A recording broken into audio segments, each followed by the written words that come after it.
Different forms of future tense. First example, simple future. I shall make a video. Future continuous. I shall be making a video. Future perfect tense. I shall have made a video. Future perfect continuous. I shall have been making a video. Second example, simple future. She will watch a video. Future continuous. She will be watching a video. Future perfect. There are two options. First one you can write, she will have watched a video before her teacher comes.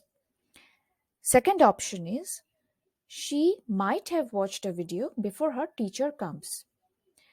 Next, future perfect continuous. She will have been watching a video. If you want to have the right gears to make the right video, then please click on the links given below in the description.